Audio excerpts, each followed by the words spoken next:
This is a game that I played using the black pieces on Chess Live against bformhals. The ratings were 1343 for bformal and 1352 for myself.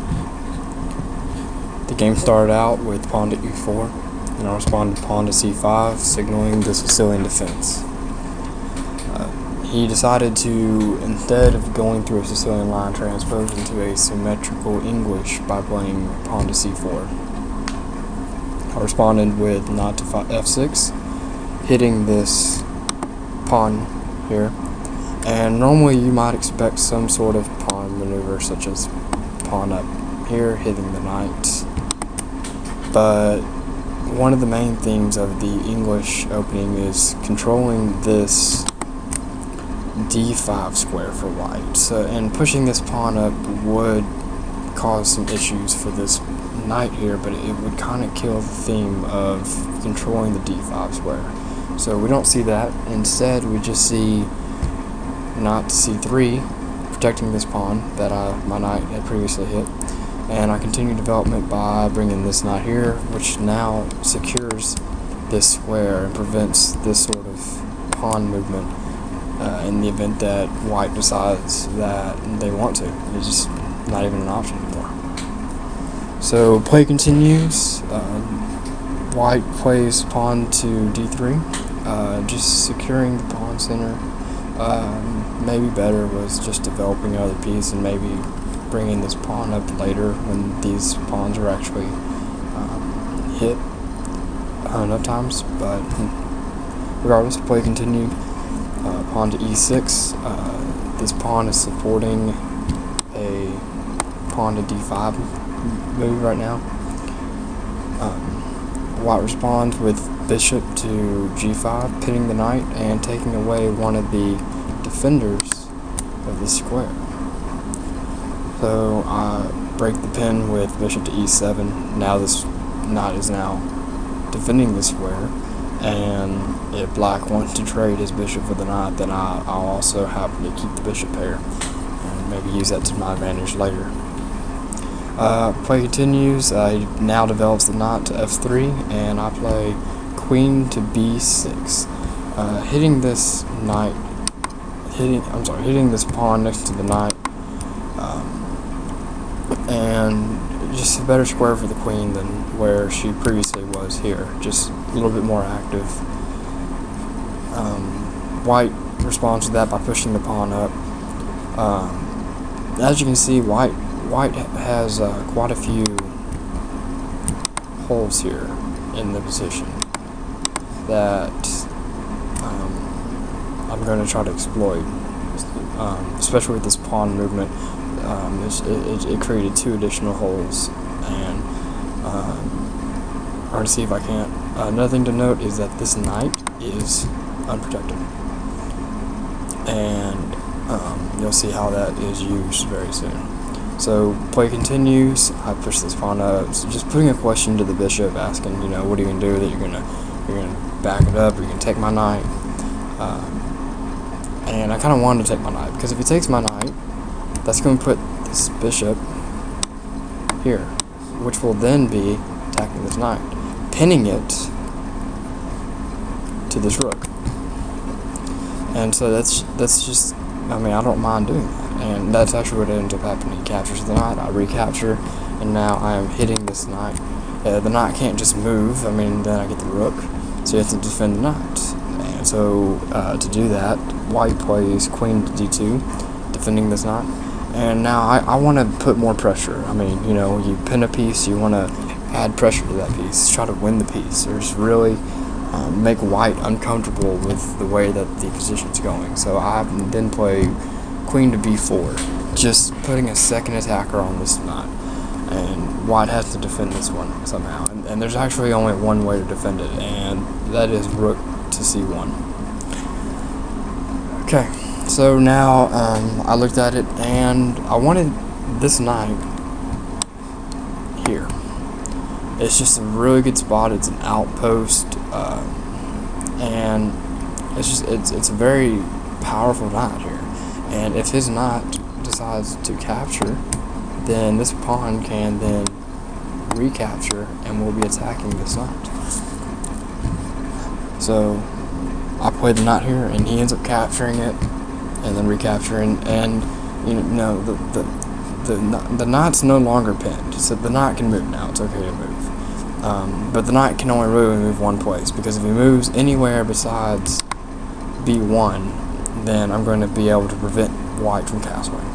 So he moves it to b1, and rather than make this capture here, I play to move a5. And the reason for this is because if white captures my queen, then I'm going to have a pawn on both b4 and e4 and d4, excuse me. And that's really going to start putting a lot of pressure on the white position, as well as especially pressure on these squares. So I really wanted white to capture. Obviously white doesn't want to capture. That's not in his favor for me to have this kind of pressure. So he just plays bishop to e2, preparing to castle his king on the following turn. However, I can bring my bishop to g6, g5, and essentially I am now forcing this trade. There's really no other better alternative. The queen can't just move out of the way because it's pinned. And so queen captures queen, pawn captures queen, and now my rook has play along this file, as well as hitting this pawn. So white has to essentially force his rook to babysit this pawn. Also know that this knight here is undeveloped, and it cannot jump anywhere. All these squares that it would jump, that are good, are protected, and this square is not protected. It is okay to jump to, but then it's just really poorly placed. I mean, then it's going to be a really big drawback for white.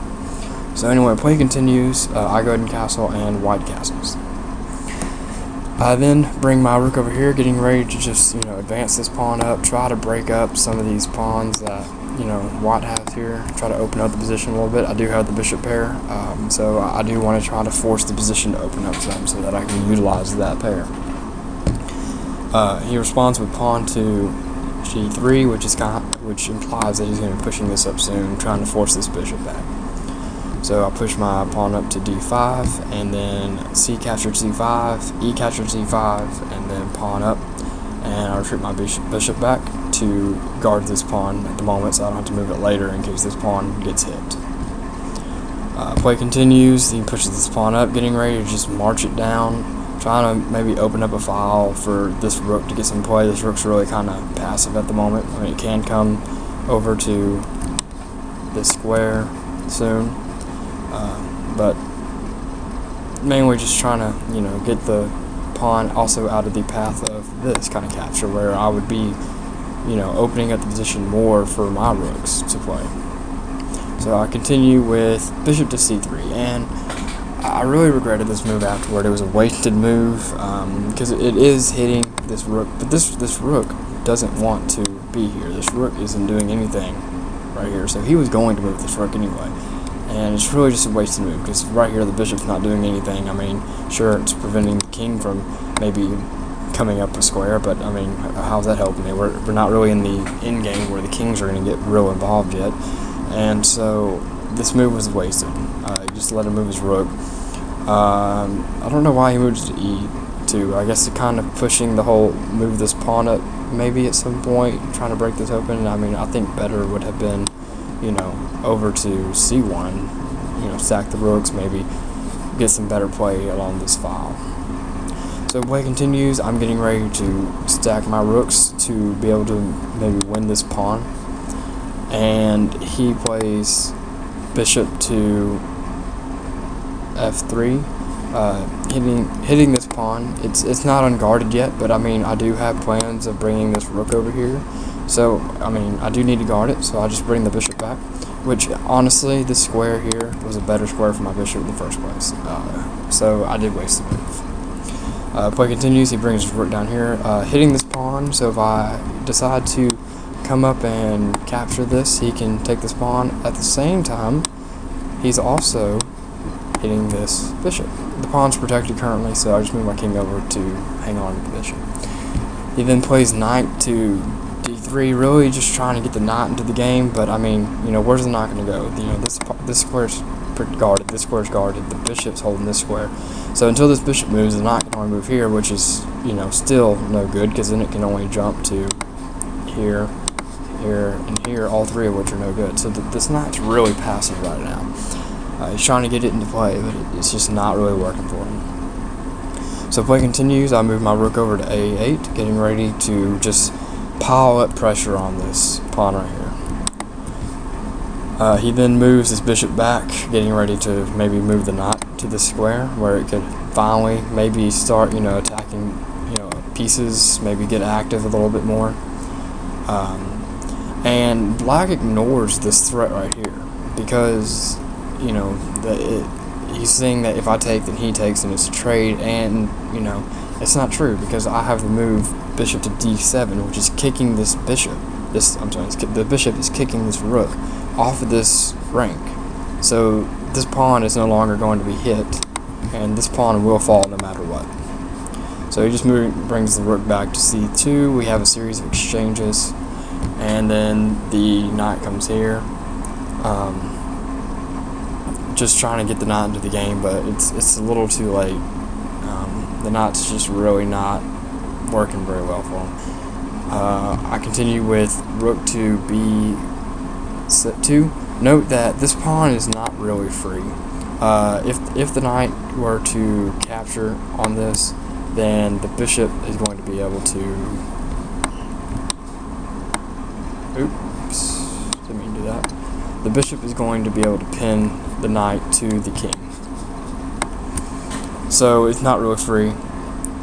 It looks free, but it's really not. Play continues with the king coming up. I'm trying to get the king closer to maybe after, you know, I'm trying to just centralize the king more, maybe to get more options. So I go ahead and grab this pawn, getting ready to push my passed pawn up. And now he takes the pawn, which was a very bad blunder, because I still can pin, and this knight's going to be lost now. The king, it's going to be pinned as long as the king's on this diagonal, and if the king comes off this diagonal, say to here, I can just take the knight. The king can't get off the diagonal here because of my pawn, so the king is going to have to come off the diagonal somewhere, and then this knight's going to fall eventually, because I have plans of bringing the rook here, and then here once this pawn is no longer in the way. So play continues with the king here. I'm trying to get the king maybe over here out of the way, but again, it's just the knight's lost. This game is just going downhill for White at this point. Bring the rook over, getting ready for that swing, that down and over move to get the knight. He attacks the pawn. I push the pawn up, guarding it. Then he attacks with the bishop. He has technically he has 3 attackers, but the knight really doesn't count because it's pinned. And I only have 1 defender, and I don't really have a way of defending this anymore, so I'm just going to bring the rook down, and now this knight is gone. There's no way to defend the knight. White continues by moving the king out of the way so that I don't get the knight with the check. I take the knight, and then he takes the pawn. I move the rook over, attacking the bishop.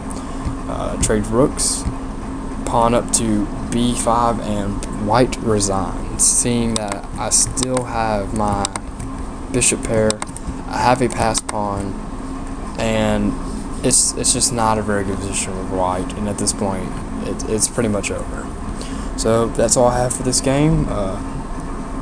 Just any comments or anything you want to point out, any advice.